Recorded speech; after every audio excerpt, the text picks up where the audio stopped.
I'm touching up my lipstick in the bathroom mirror of Le Petit Jardin when I see my husband's text. Where are you? The couple's counselor is waiting. I delete it without responding.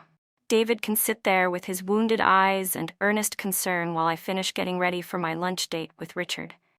After all, it's David's fault we need counseling in the first place. He's the one who can't match my ambitions.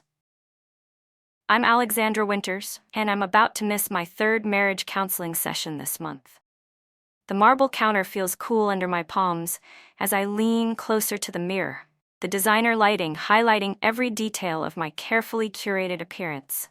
My Chanel blazer and Hermès scarf speak of success, in a way David's community college teaching position never could. The bathroom door swings open, bringing in the gentle clinking of expensive cutlery and the murmur of proper lunch conversation. A woman enters, elegant, poised, probably in her 50s. She gives me a knowing look as she takes in my outfit, my makeup, my obvious preparation for someone who isn't my husband.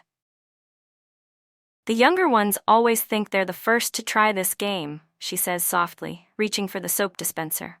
Her diamond wedding ring catches the light, throwing tiny rainbows against the cream-colored wall. I don't know what you mean, I reply, though my fingers fumble with my mascara. The woman's knowing smile irritates me. She doesn't understand my situation. David and I haven't been compatible for years, not since I landed my VP position at the investment firm. Richard, my lunch date, speaks my language of ambition and power. He's probably younger, more successful than your husband, she continues, drying her hands with deliberate grace.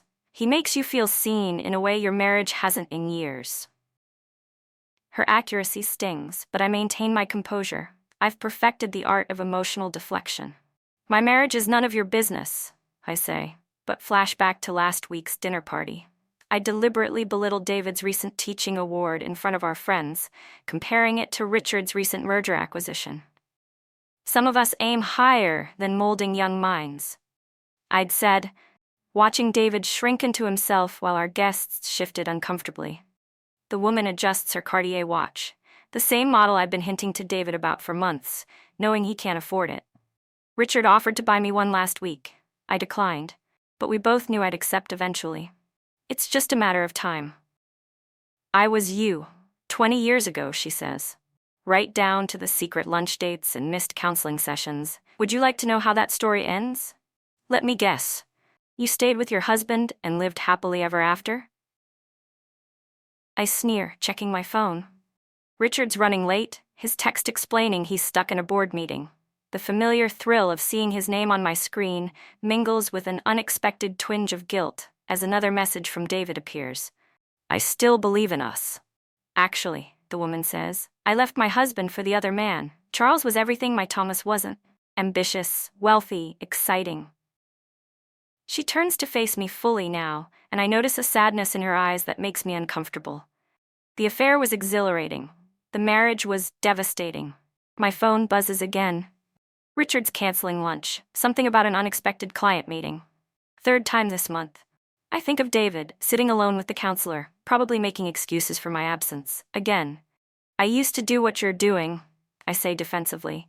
Compare my husband to everyone else, point out his failures, push him to be more ambitious. But David just doesn't understand that we could be so much more. The words sound hollow even to my ears, rehearsed lines from a play I'm starting to question. No, she says softly. He understands perfectly. He just values different things, like my Thomas did. The question is, when did you start confusing ambition with worth? The question hits harder than it should. I remember the day I met David, 6 years ago. He was giving a guest lecture on ethical leadership. The irony doesn't escape me now. I fell in love with his passion, his integrity, his genuine desire to make a difference. When did that become something to ridicule? You don't understand, I say, but my voice lacks conviction. Richard is. I stop, realizing I'm about to describe him as successful again, as if that's a personality trait. The woman waits patiently while I struggle to find another adjective. Let me tell you about Charles, she continues when I remain silent.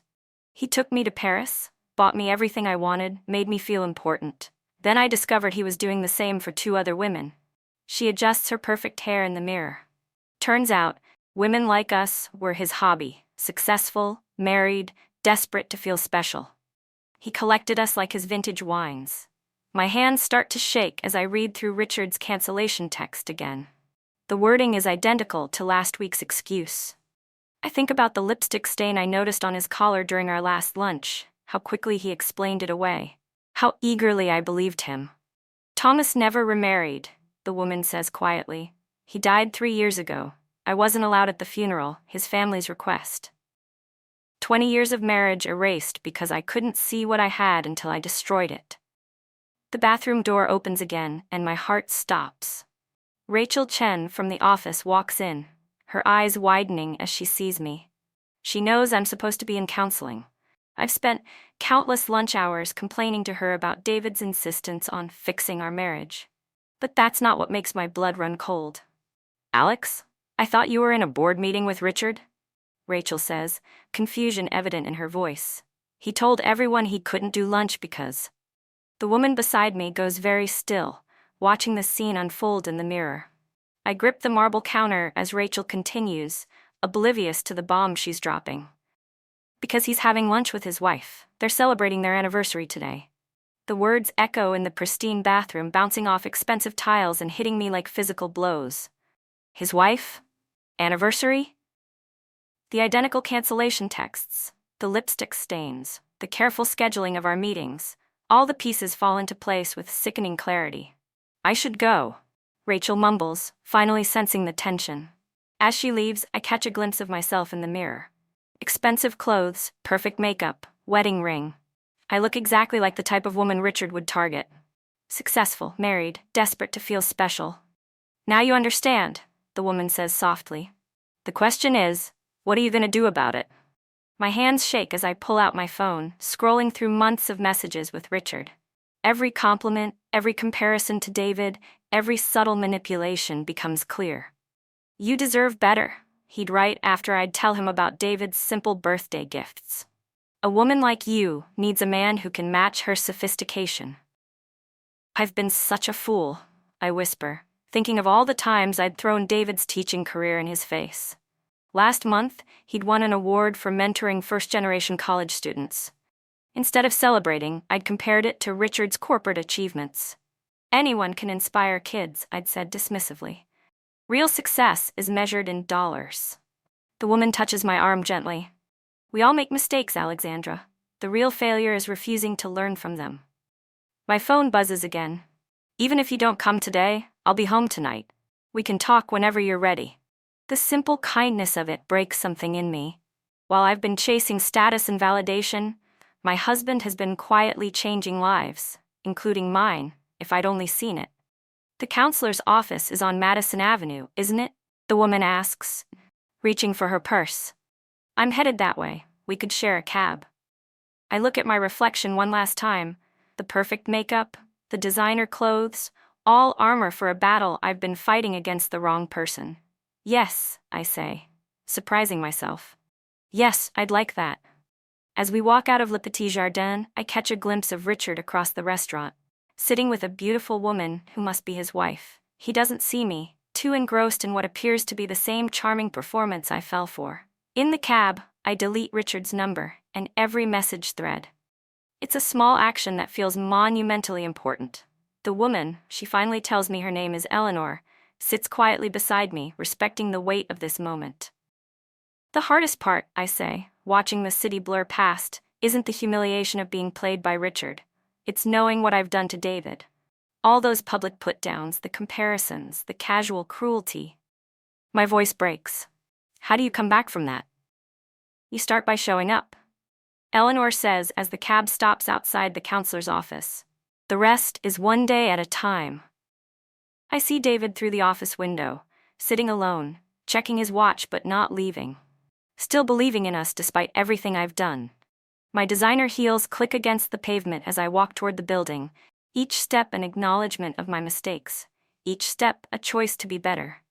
Thank you, I turn to tell Eleanor, but she's already gone, the cab pulling away into traffic. I stand straighter, adjust my Chanel blazer, no longer as armor, but as a reminder of who I don't want to be anymore. Then I open the door to face my husband and the truth. I walk into the counselor's office, and David's eyes meet mine. Surprised, hopeful, guarded. The counselor checks her watch, noting my 40-minute delay without comment. My carefully prepared excuses die in my throat as I take my seat. The leather chair feels cool against my skin, grounding me in this moment of truth.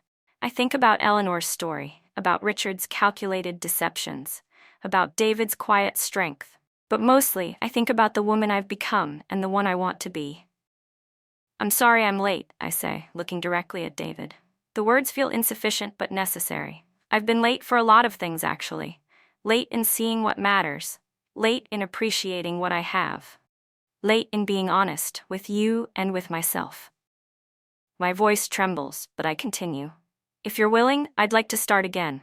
Not from the beginning. We can't erase what I've done, but from right here, right now, with the truth." David's eyes knowingly soften, and in that moment, I understand what Eleanor meant about taking it one day at a time. Some damage can't be undone, but perhaps, with enough time and truth, it can be healed.